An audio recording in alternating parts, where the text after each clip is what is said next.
Hey everyone, Internet PCS Book Reader here. Today I want to talk about Mob Psycho 100 by One. I want to give a little bit of background about the author One first. He did not grow up learning art and he's not like super talented in it, but he loved manga since he was a kid, and when he grew up, he wanted to create manga himself.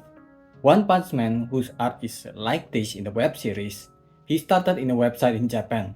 He got popular at least in Japan despite his art looking like this.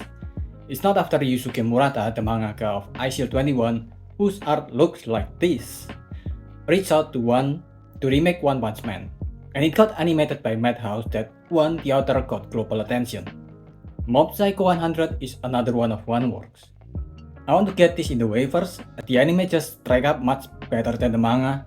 Not only the art is more polished, but they really went all out with the animation, with some of the best fight scene in the anime. But most importantly for the story, the character emotion can be seen easier in the anime than in the manga. I mean, look at my boy Mob in the anime. This smile is such a joy to watch. In my personal opinion, the Mob Psycho anime is one of the greatest anime of the decade. But for my review, I will mostly use the manga panel since I think the manga is also a great read despite it not reaching the height of the anime. We are first introduced to Reiken, who appears to be our main character that is so obviously a scammer who pretended to be a psychic, but during an investigation to a haunted building, a real ghost showed up. Reiken of course cannot handle a real ghost because his salt attack is just throwing regular salt at the ghost. So he called Mob, our actual main character, who's an actual Esper with psychic power, and he got rid of the ghost easily. We are also introduced to this early chapter to the concept of Mob 100, where his emotion is rising because of childhood trauma. This trauma caused Mob to suppress his emotion even when he's already someone who is awkward at expressing himself. So a lot of his emotions are buried really deep in his psyche. We will follow Mob and Reiken's story as they grew to become more mature and have to deal with more psychic problems, including eventually other psychics. But before we go deeper into the story, this is still an action battle manga, so don't get me wrong, the jokes in the story will mostly still jokes, and the battle are amazing. One's art has gone slightly better compared to his earlier One Punch Man chapters, and the anime goes really hard on it. But of course, that's not everything that makes Mob Psycho such a great story. The hurdle to the story of Mob, I think, is at least you have to know a little bit about the tropes of anime, because a lot of Mob Psycho are great short version of exploitation of anime. In the introduction of the story through Reiken, it made you think that psychic are scam just like in real life, but it turns out they're real. They exist.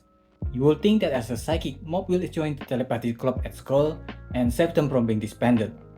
But he joined the body improvement club instead. The boys from the body improvement club are usually mean jokes that bullies the main character, but here they're some of the most supportive people you'll ever meet in shonen manga. Even some of the initial enemies he faced who have main character syndrome eventually become his most supportive friends because they are capable of growing and learning. Mob himself is almost an antithesis to most power fantasy from other similar series.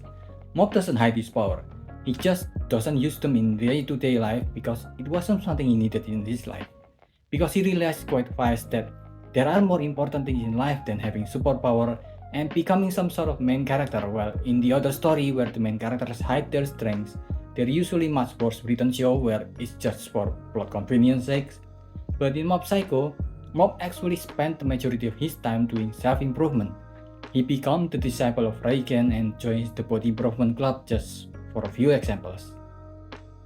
Again, usually in most power fantasy like manhwa, or isekai, the characters in the world just stop existing if you rip them away from their power. Their story ends right there. But Mob, Shikio Kageyama, even without his psychic power, will still be the guy who, despite being physically weak and untalented, will still give his everything to be slightly stronger, will still struggle to be a better person, because that's the core of his character, not his psychic power, but him as a person. Even without all these psychic powers and really great battle scenes, you can easily still see Mob living a rich life as a student, getting closer to his family and friends despite his awkwardness. And since unlike most shonen protagonists who are bogged down by having to get stronger, when his art it seems like the author just goes, I wonder what I should do next. Or why not make a stronger enemy than make our main character stronger and then have them fight until the main character win. Oh, that's good, that's good. But it doesn't go like that here. Just like in One Punch Man, Saitama and Mob didn't have to do that. so the story can focus on having the enemy as ways for our main character to explore different kind of stories. So in Mob Psycho, it is an opportunity to explore different emotions by having Mob face people with such different values from him. From simple emotions that are heightened by the story that they overflow, to more complex and changing in ways that sometimes we feel so much different emotion at the same time, it can be overwhelming.